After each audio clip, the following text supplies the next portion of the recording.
Hello guys, welcome back to audio book 2 of class 12 biology chapter number 3 human reproduction. इसमें हम करने वाले 3.5 fertilisation and implantation.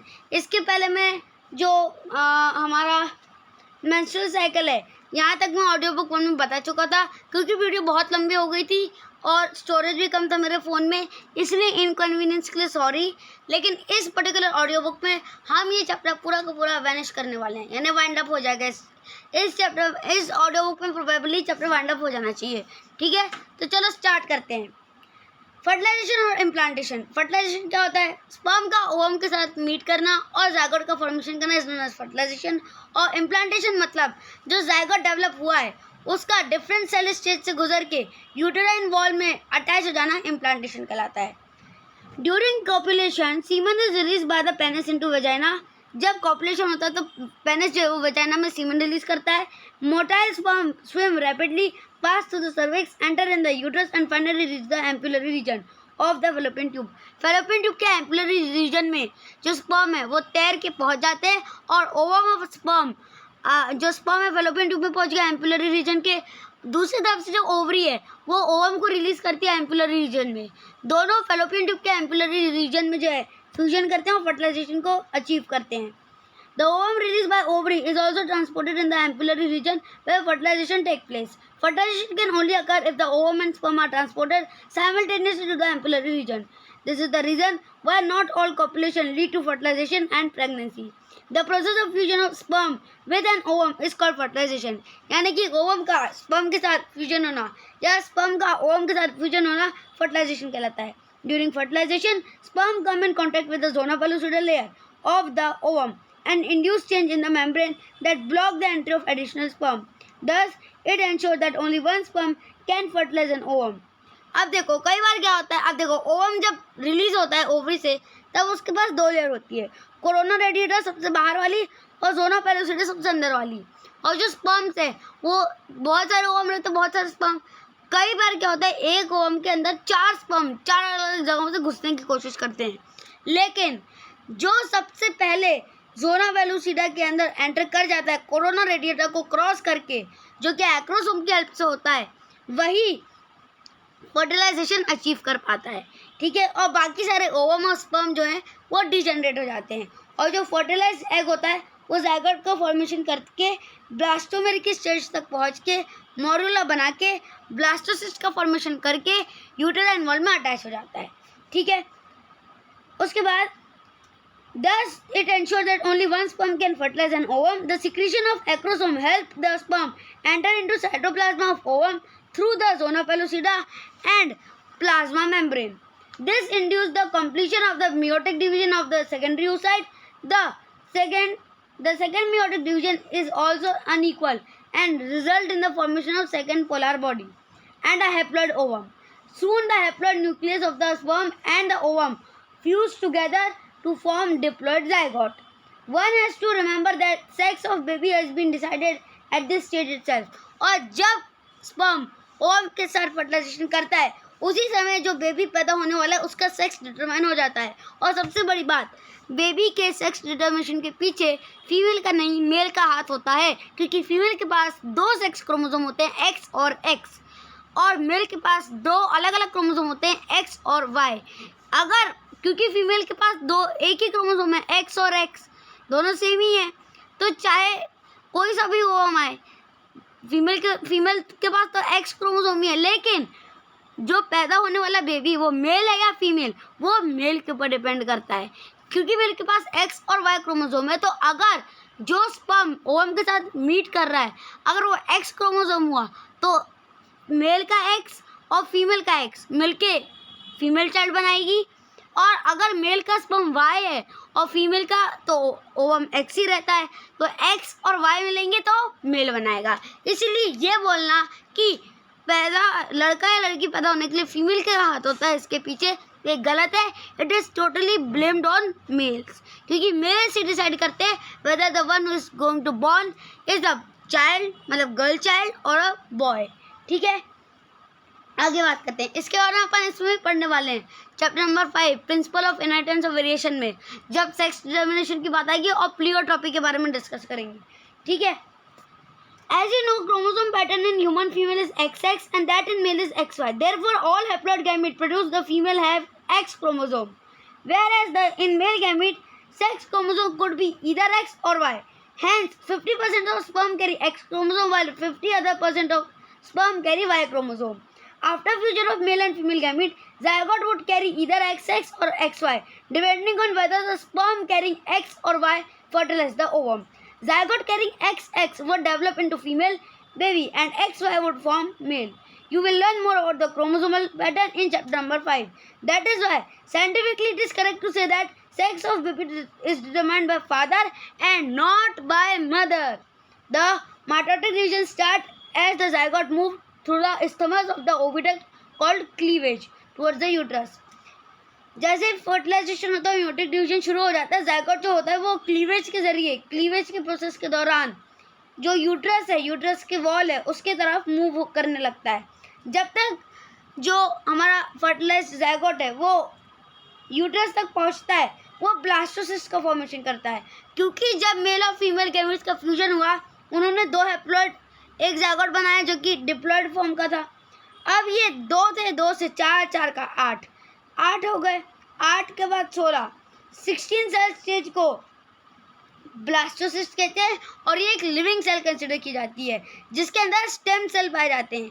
ये जो स्टेम सेल होते हैं, यही स्टेम सेल रिस्पॉन्सिबल होते हैं एक पूरे बेबी के फॉर्मेशन में, क्योंकि 9 मंथ के लिए, अगले 9 मंथ के लिए जो बेबी है उसमें heart, eyelids, lashes, hair, limbs और बाकी का urogenital tract, respiratory, digestive, brain, सब कुछ ये स्टेम सेल्स ही बनाते हैं, क्योंकि स्टेम सेल्स की ये कैपेसिटी होती है या ये कैपेबिलिटी होती है कि वो अलग अलग अपने आप को डिफ्रेंशिएट करके डिफरेंट फॉर्म ऑफ सेल का फॉर्मेशन कर सकते हैं।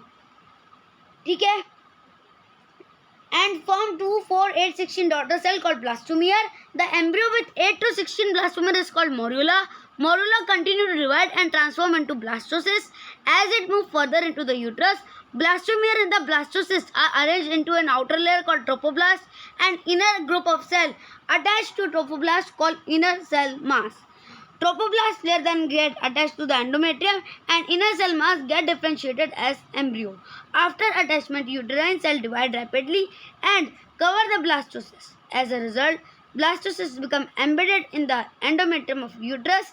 This is called implantation and it leads to pregnancy.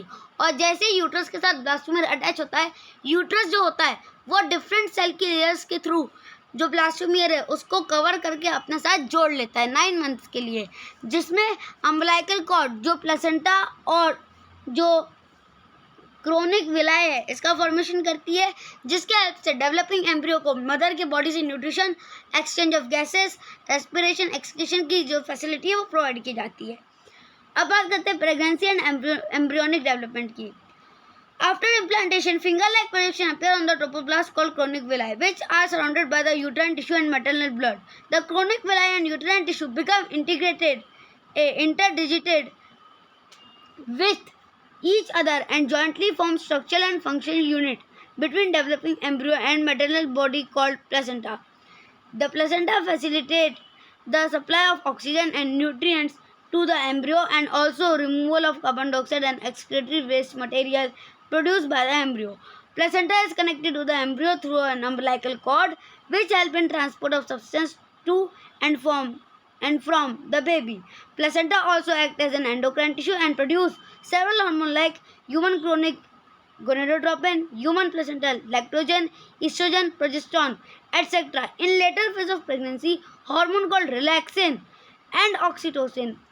Oxytocin का इसमें नाम नहीं दिया है, ये मैं अलग से बता रहा हूँ, मैं बताऊँगा ऑक्सीटोसिन काय के काम आता है। Relaxin is also secreted by the ovary.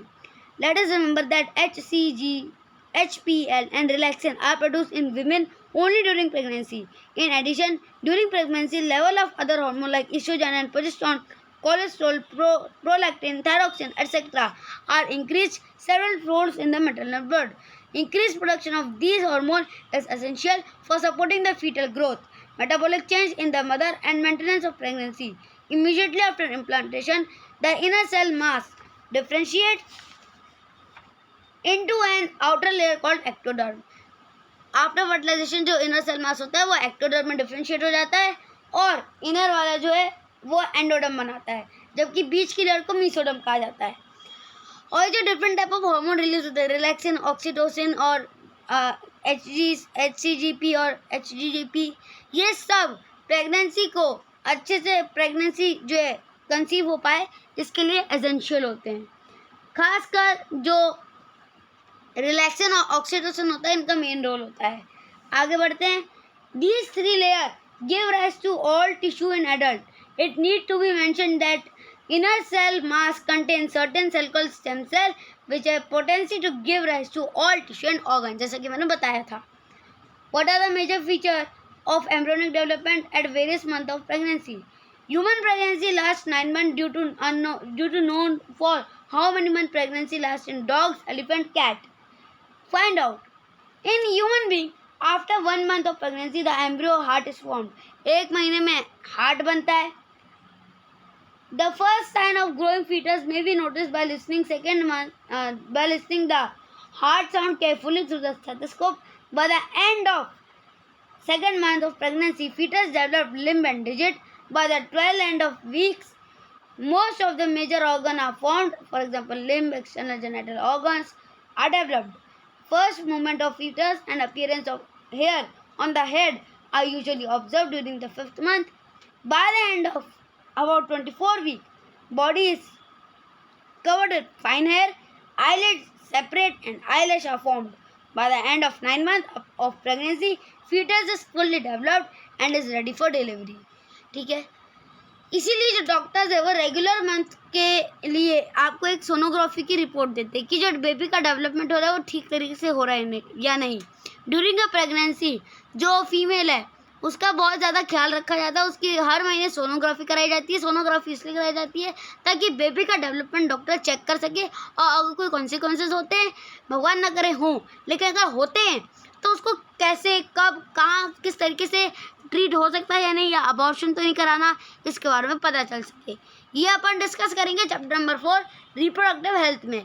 उसकी वीडियो ऑलरेडी मैं यूट्यूब पर डालने वाला हूँ, मतलब वीडियो एक्सप्लेनेशन डाल चुका हूँ। ऑडियो बुक का अगर वेट करो लाइन टू लाइन तो 2-3 दिन रुक जाओ, मैं 2-3 दिन में डालता हूँ, या कोशिश करूँगा आज ही डाल दूँ। ठीक है, आगे बात करते हैं पार्चुरेशन और लैक्टेशन की। पार्चुरेशन क्या होता है? चाइल्ड बर्थ के प्रोसेस को पार्चुरेशन कहते हैं। इसमें बहुत इंपॉर्टेंट रोल होता है रिलैक्सिन और ऑक्सीटोसिन हार्मोन का, जो मैंने बताया था, याद रखना। असल में होता क्या है, जो यूट्रस होता है उसके ऊपर बहुत बड़ी जिम्मेदारी आ जाती है एक बेबी को कंसीव करने की। इसलिए यूट्रस जो है 9 मंथ के दौरान अपने साइज़ में इंक्रीमेंट लाता है। ये अपने साइज़ से 10 टाइम्स लार्जर साइज़ को अचीव करता है ताकि एक बेबी उसके अंदर आराम से फिट हो सके, क्योंकि बेबी धीरे धीरे करके बड़ा होने लगता है। ड्यूरिंग द प्रेगनेंसी ऑक्सीटोसिन और रिलैक्सिन हार्मोन रिलीज होते हैं। जो रिलैक्सिन हार्मोन होता है वो जो फीमेल की मायोमेट्रियम वॉल है उसको कॉन्ट्रैक्ट कराता है, जिसकी वजह से प्रोजेस्टेरॉन हार्मोन रिलीज होता है। साथ ही साथ ईस्ट्रोजन भी रिलीज होता है। ये हार्मोन्स क्या करते हैं, और ज़्यादा तेज़ी से कॉन्ट्रैक्शन कराते हैं। जबकि प्रोजेस्टेरॉन और ईस्ट्रोजन में से एक हार्मोन है जो मिल्क के सिक्रीशन के लिए ब्रेस्ट को सिग्निफाई करता है कि अब तुम मिल्क सिक्रीशन स्टार्ट कर दो। इसी दौरान जब पार्चुरेशन होता है तो ये जो यूटेराइन वॉल होती है, खासकर मायोमेट्रियम, क्योंकि वो मस्कुलर वॉल होती है, वो जल्दी जल्दी कॉन्ट्रैक्ट करने लगती है। कॉन्ट्रैक्ट करने से क्या होता है, बेबी बाहर की तरफ पुश होता है और वेजाइना के थ्रू निकाल दिया जाता है। हालांकि कई केसेस होते हैं जिसमें बेबी जो है वो बाहर नहीं निकल पाता, या मदर में इतना पोटेंशियल नहीं होता कि वो बेबी को पुश कर पाए।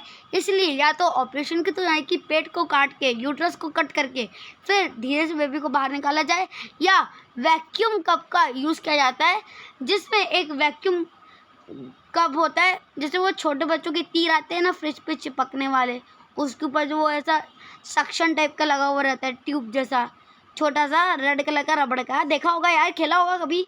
ठीक है, उसको एक सक्शन मशीन के साथ जोड़ दिया जाता है, जिसको वेजाइना के थ्रू फीमेल की बॉडी में एंटर कराया जाता है बहुत केयरफुली, और उसके ज़रिए जो फीटस है या जो बेबी है उसका हेड डिटेक्ट करके, या दूसरा कोई ऐसा बॉडी पार्ट जिससे उसको खींच के बाहर लाया जा सके, उसको डिटेक्ट करके उसके ऊपर लगाया जाता है और इजीली निकाल दिया जाता है। ठीक है, इसमें यूज़ होता है रिलैक्सिन और ऑक्सीटोसिन।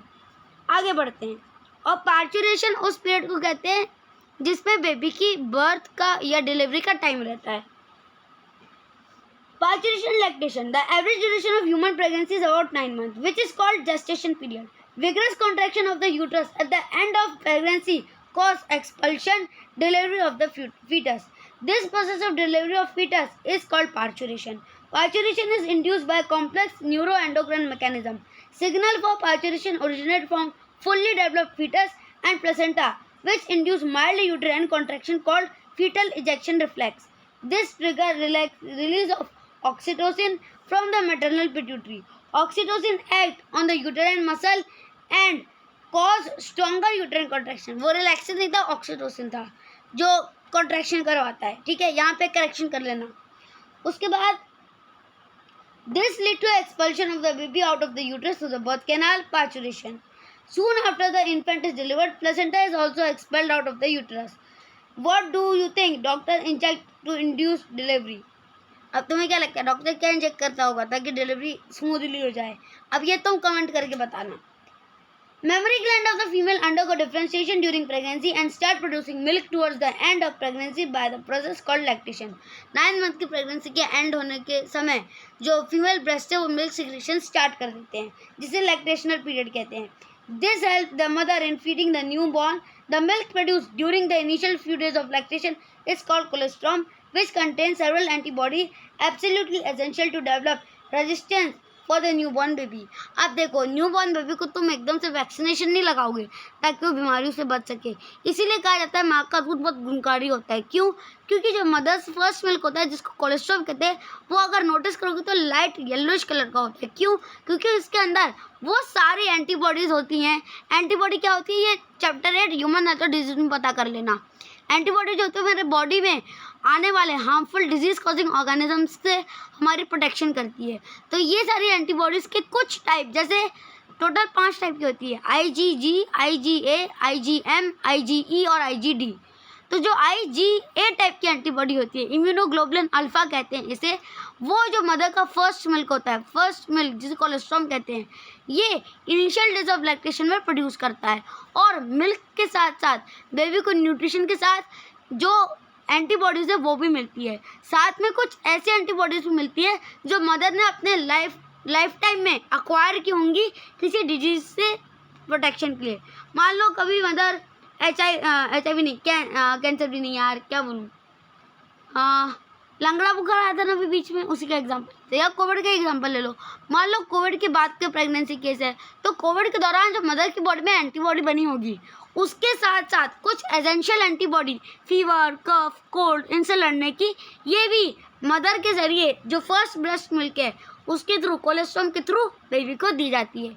इसीलिए जो पार्चुरेशन का पीरियड होता है, लैक्टेशन का पीरियड होता है, ये बहुत ही इंपॉर्टेंट कंसिडर किया जाता है. और डॉक्टर कहते हैं कि breast feeding is very essential for the newborn क्योंकि उससे उसे एंटीबॉडीज़ मिलती है जो मदर ने अपने फुल लाइफ टाइम में अक्वायर की होंगी. ज़्यादा डिटेल पता करना है कि एंटीबॉडीज़ क्या होती है, इन्फेक्शन से कैसे लड़ती है, इम्यूनिटी क्या होती है, तो चैप्टर नंबर 8 की ऑडियो बुक सुन लो जो कि ह्यूमन हेल्थ एंड डिजीज़. ठीक है, इसी के साथ अपना चैप्टर ह्यूमन रिप्रोडक्शन खत्म होता है. मिलते हैं next audio book with new chapter that is reproductive health. तब तक के लिए ऑडियो बुक अच्छी लगी तो यार लाइक कर देना, शेयर कर देना, सब्सक्राइब कर देना, कमेंट करके बताना कैसी लगी. इंस्टाग्राम पे मैं अभी अवेलेबल हूँ जिसमें मेरे नाम की आईडी है विक्रमादित्य एर्राव, विक्रमादित्य-एर्राव सर्च कर लेना, तुम लोग को मिल जाएगी. ठीक है, उसके अलावा तुमको पता है ऑडियो बुक जो 11th की क्लास की भी डाल दी गई है class 11th audio book playlist के नाम से, तो उसको जाके ज़रूर चेक कर लेना. उसमें मैंने biological classification, plant kingdom, morphology, structural organisation animal, cell, the unit of life, breathing and exchange of gases and body fluid and circulation, ये ऑलरेडी डाल दिए हैं. इसके अलावा जो चैप्टर्स है रिमेनिंग वो मैं भी डाल दूंगा. उसके अलावा 12th में जो सेक्सुअल रिप्रोडक्शन फ्लावरिंग प्लांट्स है उसको भी डाल दिया है मैंने, तो वो जाके आप प्लीज़ एक बार प्लेलिस्ट में चेक कर लेना. उसके अलावा तुमको पता है अभी जो मैंने वीडियो लेक्चर्स रिकॉर्ड किए हैं क्लास 12th के लिए वीडियो वाले डिटेल एक्सप्लेनेशन के, उनको भी जाके चैनल के प्लेलिस्ट में चेक कर लेना. ऑरेंज फॉर्मेट में प्लेलिस्ट तुमको मिल जाएगी. और विक्रमादित्य एर्राव की प्लेलिस्ट में तुमको सारे के सारे लेक्चर्स चाहे ऑडियो बुक के हों या शॉर्ट्स हों या वीडियो लेक्चर्स हों 10th 11th 12th किसी के भी अरेंज्ड फॉर्मेट में मिल जाएंगे। इसके अलावा क्लास 10 से लेकर 12 के साइंस के वीडियो लेक्चर्स के लिए हमारे चैनल हिंदी से में विजिट करें। मिलते हैं नेक्स्ट ऑडियो में विद न्यू टॉपिक। तब तक के लिए this is me Vikram Datta Rao signing off. Stay safe, stay healthy, Om Sairam and bye. और वीडियो अच्छी लगी तो like, subscribe and share and thanks for watching.